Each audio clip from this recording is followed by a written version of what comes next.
Welcome back everyone for this week's news and review for the Star Citizen universe. I'm DarkR717 and this is where we're going to bring you all the latest information from the last week in Star Citizen.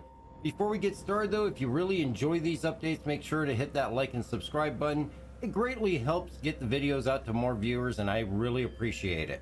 Also make sure to stick around to the end to see how you can get entered in for a chance to win the latest ground vehicle, the Anvil Centurion, with the beachhead paint and LTI. I also would like to thank and congratulate Baron Von Maverick, the winner of our July giveaway of the Origin 325A. Thanks for all the support and let's get into this. This week in Star Citizen, a hell of a lot has been going on. Of course, we are now in the live release of patch 317.2 and with it brings many exciting things. As we discussed last week, not all of it has gone smoothly with the AUEC issues that occurred, but this week we did receive the 1 million AUEC compensation that was announced by Xylo last Saturday.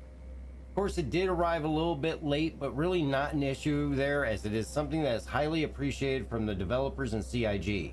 We should at this time have all received that in our wallets. We also received notice on the 5th of August that PTU patch will be running over this weekend to test general bug fixes and stability issues. This is patch Victor and should be available to all backers. This will introduce a starting AUEC of 10,000 and will be running the Siege of Orison event throughout the entire weekend with no interruptions.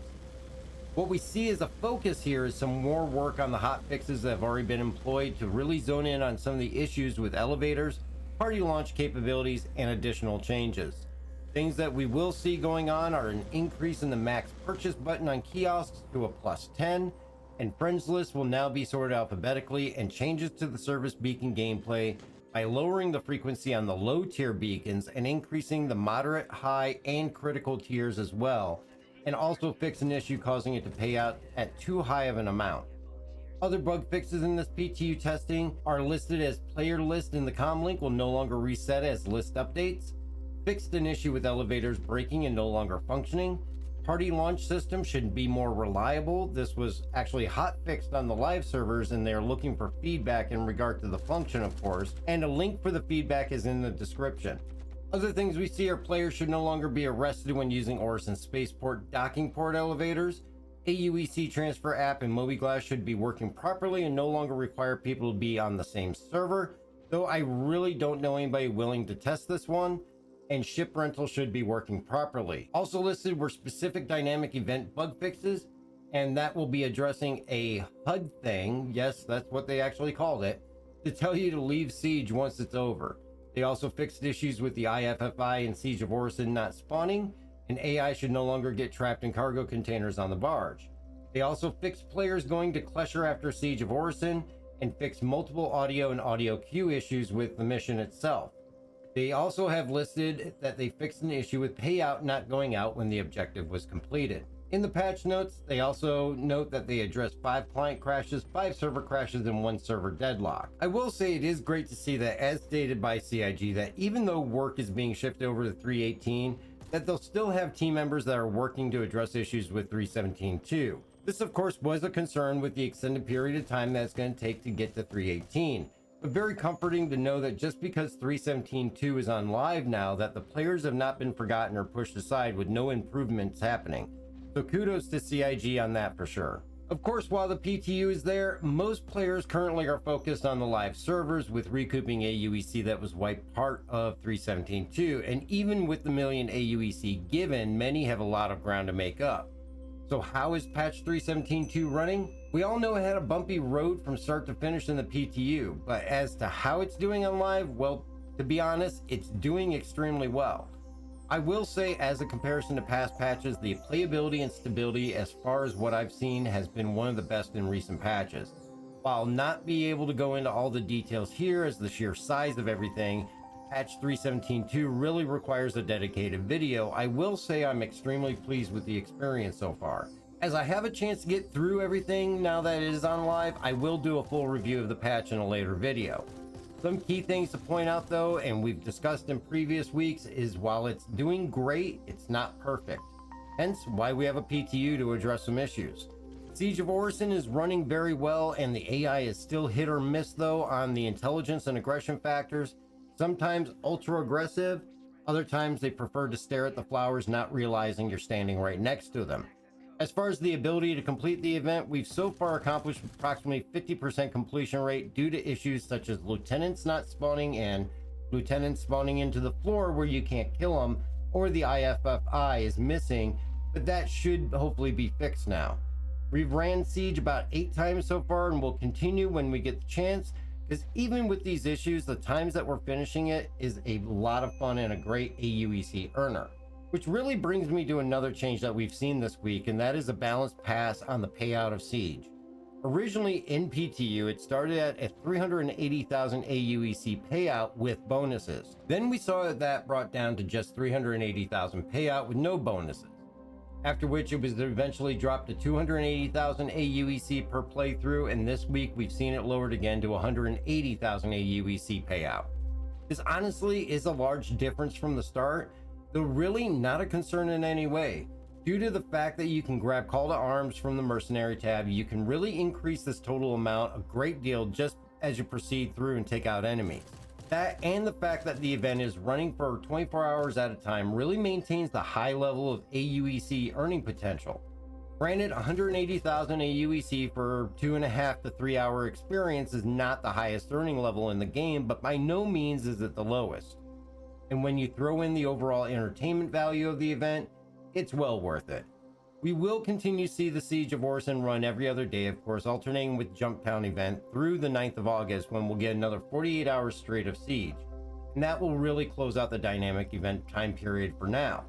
I will not be surprised to see other dynamic events be brought in during 3.17.2 either. After this, we could still see the Ninetales blockade pop up, as there is some bug fixes on the PTU for this currently, and potential for Xeno threat later on is high as well. In all, 3.17.2 is not disappointed at all, and with the further support still going on, it really will be a great patch to get in and play, and one that will easily have the potential to carry us into 3.18. Let me know what you think though, leave a comment. I always enjoy hearing from everybody about their viewpoints and experiences. As discussed last week, there is a large number of limited ship sales continuing through as the dynamic events are running. I will have a link in the description to the sale page, but currently available are the Crusader ship lineup, not including the M2, as well as the Valkyrie, the Warden, and the Buccaneer, and so much more. Check those out if you are looking to obtain one of those ships. Also available still is the new Centurion in Warbond and standalone availability.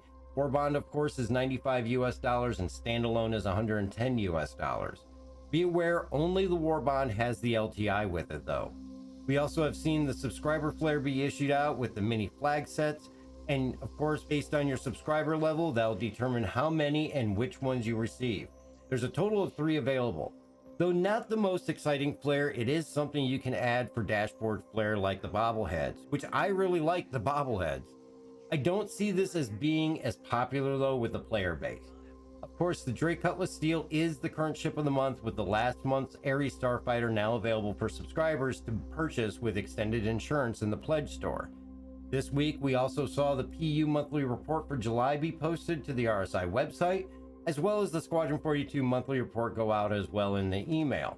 These, of course, are an in-depth look at what has been worked on over the last month in both these environments. I recommend checking these out, as they really both go into depth to the inner workings of all the teams. The Squadron 42 report should be posted to the RSI website this coming Wednesday. Tuesday, we did receive the lore post, and this week it was Observus Lifestyle, Citizens for Pyro. This starts out with a really grim description of Pyro, the system that is claimed by those who are known as pirates, terrorists, and black market dealers. Speaking in regard to the current group in charge of the well-known Ruin Station, the Xeno threat, they assume power in 2947. As long as they are present and control the Pyro system, it really states that Stanton will not see any relief from this ongoing menace, but mentions one person with hopes to change that, Madge Hartford, also known as Dash. Dash, who lost a friend in the vicinity of the Stanton Pyro jump point when rival gangs decided to shoot it out, leads an effort at taming the outlaw system.